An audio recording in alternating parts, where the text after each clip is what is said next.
जय हिंद सभी साथियों को। और आज हम जानने वाले हैं, तो किसी भी एग्ज़ाम में यदि आपको की परीक्षा देने जा रहे हैं, ठीक है, तो आपको ये जो क्वेश्चन मैं बताने जा रहा हूँ बहुत ही इम्पोर्टेंट क्वेश्चंस हैं।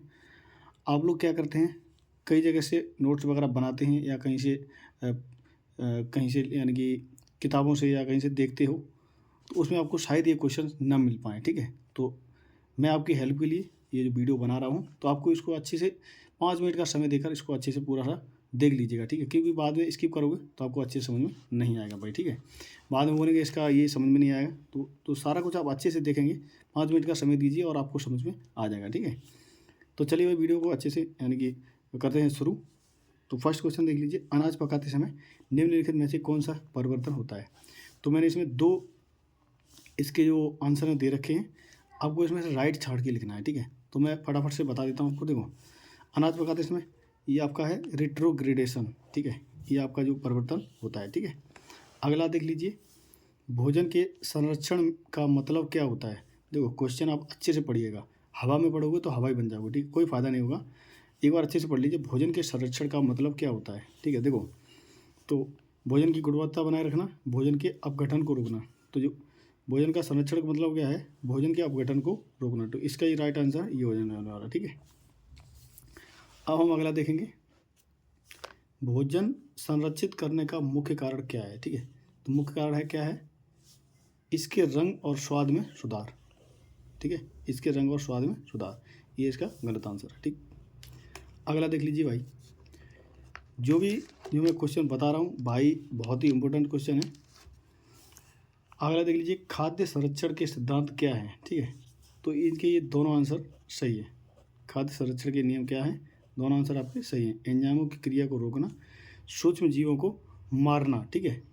देखो आप लोग राइटिंग पे न जाएं, केवल अपने यानी कि जो सिलेबस है उसको देखकर ये जो क्वेश्चन मैं बता रहा हूँ उसे मिलान कीजिए भाई। अगर आपके मैच कर रहा है तो इसी से आप पढ़ लीजिएगा, ठीक है। अगला देख लीजिए, ढोकला प्रसिद्ध है, यानी ढोकला प्रसिद्ध भोजन है, कहाँ का है भाई, कहाँ का है, गुजरात का, ठीक है। कहाँ का है, गुजरात का, ना कि महाराष्ट्र का, ठीक। अब अगला हम देखेंगे, अगला क्वेश्चन आपका है, पूठा रेकलू डैश डैश का प्रसिद्ध भोजन है। देखो ये रेसिपी है, अब कहाँ की ये प्रसिद्ध है, तो ये है आंध्र प्रदेश की, ठीक है। तो मैं समय आपका ज़्यादा नहीं ले रहा हूँ और जल्दी से ही वीडियो समाप्त करने की कोशिश कर रहा हूँ, ठीक है। अगला देख लीजिए, कबाब प्रसिद्ध भोजन है, कबाब कहाँ का है आपका, ये उत्तर प्रदेश का, ठीक है। अगला आप देख लीजिए, ये पौधा प्रसिद्ध भोजन है। अब देखो कुछ लोग राइटिंग के चक्कर में बोलेंगे आपने तो पता नहीं क्या लिखा है। भाई देखो, जो मैं बोल रहा हूँ उस पर आप केवल ध्यान दीजिए और इसमें जो लिखा है उस पर ध्यान दीजिए, क्या क्या वो लिखे हैं, ठीक है। और मैं बोल भी रहा हूँ साथ साथ, ताकि आपको अच्छे से क्लियर हो जाएगा। पौधा प्रसिद्ध भोजन है, कहाँ का है आपका, ये उड़ीसा का, ठीक है। कहाँ का है, उड़ीसा का, ठीक। अगला देख लीजिए, चीला कहाँ का प्रसिद्ध भोजन है, तो ये आपका छत्तीसगढ़ का, ठीक है। अगला देख लीजिए, रगड़ा प्रसिद्ध भोजन है आपका, ये कहाँ का है, झारखंड का, ठीक है। तो इस प्रकार के आपको 4 ऑप्शन दिए रहे होंगे, उसमें से सही सा छांट के आपको लिखना है, ठीक है। मोमोज प्रसिद्ध भोजन है, कहाँ का है, सिक्किम का, ठीक है। अब हम अगला देखेंगे, अगला क्वेश्चन आपका है, टमाटर सॉस के लिए गार्निशिंग क्या है, ठीक है। तो ये है आपका ब्रेड के तले हुए टुकड़े, ठीक है। अगला आप देख लीजिए, करी का मूल घटक है, करी का मूल घटक है क्या है, हल्दी, ठीक है। अगला देख लीजिए, टेबल शुगर क्या है, ठीक है। तो ये है आपका सुक्रोज, क्या है, सुक्रोज। अगला देख लीजिए, अगला क्वेश्चन आपका है, हैदराबादी व्यंजन निम्नलिखित में से किस व्यंजन का मिश्रण है, कौन सा, हैदराबादी व्यंजन, तो किसका है, मुगलई, लखनऊ और फारसी, ये सब का मिश्रण होता है आपका हैदराबादी भोजन, ठीक। अगला हम देखेंगे, इनमें से कौन सी बंगाली मिठाई है, ठीक है। तो देखो आपका रसगुल्ला जो है वो आपका ये बंगाली मिठाई है, ठीक है। अब हम अगला देखेंगे,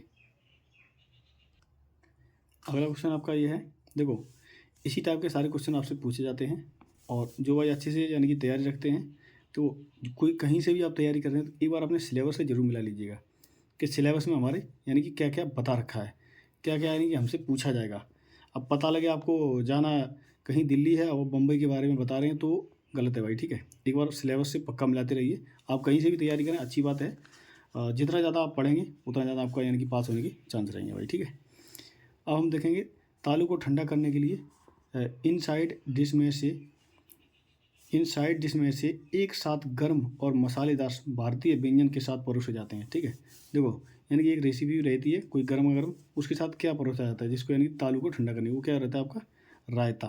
ठीक है, ये आपका इनसाइड में परोसा जाता है। ठीक है, अगला देख लीजिए, मेयोनीज बनाने में अंडे का पाक उपयोग क्या है। ठीक है, तो ये क्या करता है, पाक उपयोग है वो करता क्या है, यानी कि इसका पायसीकरण करता है। क्या करता है, पायसीकरण, यानी कि पायसी कारी। ठीक है, एक ही चीज़ मान लीजिए।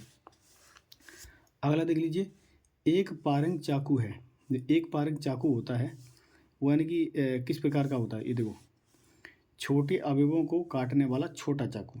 ठीक है, छोटे अवयवों को काटने वाला छोटा चाकू। ठीक है, ये होता है पारंग चाकू। ठीक, अगला देख लीजिए भाई, प्यूरी है। प्यूरी क्या है, तो ये आपका सब्जी या फल का जो होता है गूदा है। क्या है, सब्जी या फल का गूदा।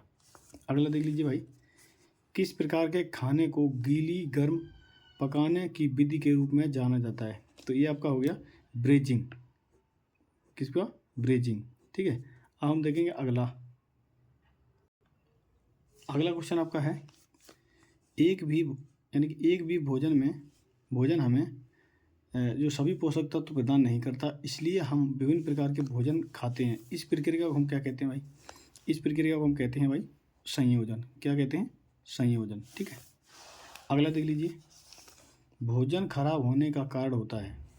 क्या कारण होता है भाई, देखो इसका कारण होता है सूक्ष्म जीव और अतिरिक्त उत्पादन। सूक्ष्म जीव और अतिरिक्त उत्पादन, ये क्या होता है, भोजन का खराब यानी करने का कारण होता है। ठीक है, अगला देख लीजिए भाई, हमारे भोजन में आम पोषक तत्व हैं। क्या क्या होते हैं भाई, देखो प्रोटीन भी होता है, वसा भी होता है। ठीक है, ये दोनों चीज़ें हमारे भोजन में उपलब्ध होती हैं। ठीक है, अगला देख लीजिए भाई, अगला आपका है, भोजन में दो प्रकार के कार्बोहाइड्रेट होते हैं। कौन कौन से होते हैं, देखो चीनी भी होता है, स्टार्च भी होता है। ठीक है, अगला देखेंगे हम, लोहे का सबसे समृद्ध स्रोत है। अब देखो ये मत सोचना यानी कील वाला लोहा, वो वाला लोहा नहीं, जो एक आयरन बोलते हैं जिसको, वो कहाँ पाया जाता है ज़्यादातर, देखो सबसे ज़्यादा आपका मिलता है साग भाजी यानी कि पत्तेदार सब्जियों में। किसमें, पत्तेदार सब्जियों में, समझ गए। तो ये आपका लोहा यानी कि आयरन, यानी कि भोजन में आयरन की उसकी बात कर रहे हैं। ठीक है, ना कि हम ये दूसरे लोहे की बात कर रहे हैं। ठीक है, तो भाई ये सिंपल से क्वेश्चन थे। अगर आपको थोड़ा सा भी वीडियो अच्छा लगा हो, आई होप, या जिस प्रकार की आप वीडियो चाहते हैं कि किस टॉपिक पर वीडियो और लाया जाए, आप लोग कमेंट करते रहिए। मैं आपके लिए वीडियो परमानेंट अभी वीडियो लाता रहूँगा। ठीक है, और जो भी आपकी क्वेरी रहती है आप लोग कमेंट ज़्यादा से ज़्यादा किया करें और वीडियो को शेयर ज़रूर किया करें, ताकि और भी आपके जैसे भाई हैं उनका भी भला हो सके। ठीक है, तो मिलते हैं एक नई वीडियो में, तब तक के लिए जय हिंद, वंदे मातरम। कुछ आपको अलग लगता है, कुछ क्वेश्चन गलत लगते हैं तो आपको कमेंट पक्का करें।